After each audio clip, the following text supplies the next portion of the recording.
تو پہلی تو بات یہ سمجھے کہ اگر آپ کسی سچویشن میں ملوث ہیں تو اس لیے ہے کہ اللہ تعالیٰ آپ کو گرو کرانا چاہتا ہے، اور اللہ آپ کی استطاعت کے مطابق آپ پہ مسئلہ آ رہا ہے تاکہ آپ گرو کریں، آپ سیکھیں اور آپ کر سکتے ہیں۔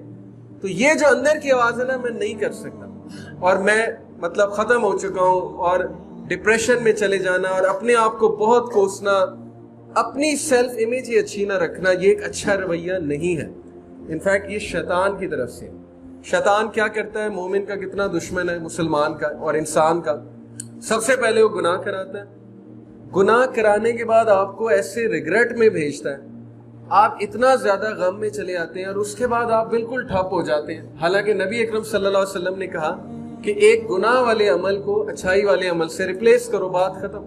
اتنا زیادہ ریگریٹ میں مت جاؤ کہ بالکل ہی ٹھپ ہو جاؤ، بالکل ہی بیٹھ جاؤ اور گیو اپ کر دو۔ تو گیو اپ کرنے والا جو رویہ یہ ہمارے دین نے نہیں سکھایا۔ You should never give up. جو بھی حالات ہیں، جس بھی آپ سچویشن میں ملوث ہیں، اتنی ورڈ سچویشن تو نہیں ہے نا کہ مچھلی کے پیٹ میں، اندھیروں میں، سمندر کی گہرائیوں میں آپ ہیں جہاں کوئی بھی نہیں آواز سن سکتا۔ حضرت یونس تو اس سچویشن میں تھے، اس سے تو زیادہ ڈیفیکلٹ سچویشن نہیں آ سکتی نا، لیکن اللہ نے تو وہاں سے بھی نکالا انہیں، اور پھر اللہ نے آپ کو بتا دیا وَمَن يَتَّقِ اللَّهَ يَجْعَل لَّهُ مَخْرَجًا، جو کوئی تقوی اختیار کرے گا اسے میں نکال لوں گا، جیسے مکھن میں سے بال نکلتا ہے ایسے نکالوں گا۔ لیکن شرط کیا ہے؟ تقوی۔ شرط کیا ہے؟ توکل۔ تقوی سے کیا مراد ہے؟ اللہ والے ہو جاؤ، اللہ پہ بلیو کرو، تہجد کی نماز میں مانگ کے دیکھو، اپنا مسئلہ اللہ سے بیان کرو بجائے کہ لوگوں سے بہت بیان کرنے کے۔ تو غلط رویوں میں باری باری آپ کو چند رویے، ایک غلط رویہ کمفرٹ زون میں رہنا ہر وقت، یعنی ہر وقت ایسی چیز پسند کرنا جو آپ کے طبیعت کی ہے۔ کوئی آپ کی مزاج یا طبیعت کے خلاف چیز ہو جائے تو اس پہ پینک ہو جانا، اس پہ غصے ہو جانا، الا یہ کہ وہ حرام نہ ہو۔ حرام ہے تو پھر تو ظاہر ہے اس پہ غصہ ہونا بنتا ہے، لیکن جب آپ میں ٹالرنس نہیں ہوگی، آپ اپنے کمفرٹ زون سے باہر ہی نہیں نکلنا چاہیں گے، آپ اسی جگہ رہنا چاہیں گے جہاں آپ ہیں، جہاں آپ فٹ ہیں، تو پھر گرو نہیں کر سکتے۔ یاد رکھیں کہ کمفرٹ زون میں چیزیں گرو نہیں کرتی۔ کمفرٹ زون میں مزہ بہت آتا ہے کہ میں اسی زون میں رہوں، میں ریسٹ کرتا رہوں، مجھے کچھ کرنا نہ پڑے، مجھے کسی ایسی سچویشن سے ڈیل نہ کرنا پڑے جو میرے مزاج کے خلاف ہے۔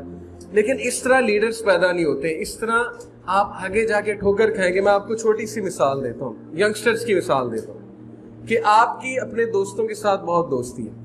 اب آپ کو آپ کے ماں باپ تھوڑا سا کمفرٹ زون سے نکالنے کی کوشش کرتے ہیں کہ یار اس کو چلو اب کسی اور سکول میں کراتے ہیں کیونکہ وہ سکول زیادہ اچھا ہے، یا اس کو کسی کالج میں کراتے ہیں، وہ زیادہ اچھا کالج ہے اس کے کیریئر کے حوالے سے۔ اب آپ کا کمفرٹ زون دوستوں کے ساتھ ہے، اگر تو آپ یہی دیکھتے رہیں گے کہ نہیں میرے دوست کہاں ہیں، تو پھر یہ زندگی میں اچھا رویہ نہیں ہے۔ مجھے سمجھ ہے دوستوں کی بہت ضرورت ہوتی ہے، لیکن بہت سی چیزیں ایسی ہوتی ہیں کہ آپ کو کبھی کبھی ایسے مشکل فیصلے زندگی میں کرنے پڑتے ہیں جو آپ کی آخرت کے لیے بہتر ہیں، آپ کی دنیا کے لیے بہتر ہیں، اور اوور آل سچویشن کے لیے بہت بہتر ہے۔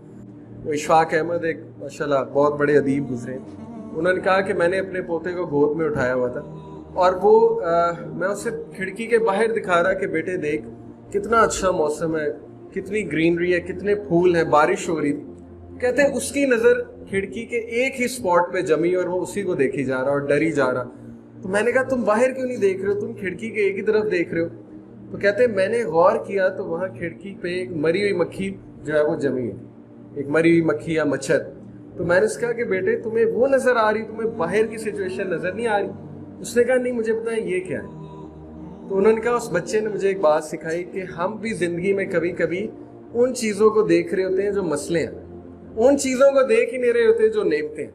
کتنی نعمتیں ہیں، ماں باپ کی نعمت ہے، کتنی شکر گزاری کرنی چاہیے، ہمارے پاس پہننے کو ہے، کھانے کو ہے، گاڑی دی اللہ نے، بہت سی چیزیں دی، سواری دی۔ ہمیں صرف شیطان مسئلے دکھاتا ہے، مری ہوئی مکھی، یا تیرے ساتھ ماضی میں کوئی حادثہ ہوا تھا بس وہی نظر آ رہا ہے، آگے کی چیز نظر نہیں آ رہی، اور یہ ڈپریشن کی بہت بڑی وجہ ہے۔ تو یہ بہت غلط رویہ ہے ماضی میں رہنا۔ ماضی سے نکلیں، چاہے وہ اچھا تھا برا تھا اس سے نکل آئیں۔ بہت سے اسٹوڈنٹس یونیورسٹی میں جاتے ہیں اور وہاں ایڈجسٹ نہیں ہو پاتے کیونکہ وہ ابھی تک ماضی میں کہ ماضی میں تو میں بہت ٹاپر تھا، ماضی میں تو میرے پاس یہ سرٹیفکیٹ تھا، میں نے یہ کیا، میں نے وہ کیا۔ بہت سے لوگ جاب جوائن کرتے ہیں، وہاں جب تھوڑا سا انہیں جھنجھوڑا جاتا ہے نا، وہ ڈپریشن میں چلے جاتے ہیں، یہ کیا ہو گیا میرے ساتھ، میں تو آج تک اس طرح چیلنج نہیں ہوا۔ تو چیلنجز کے لیے آپ کو ریڈی رہنا چاہیے،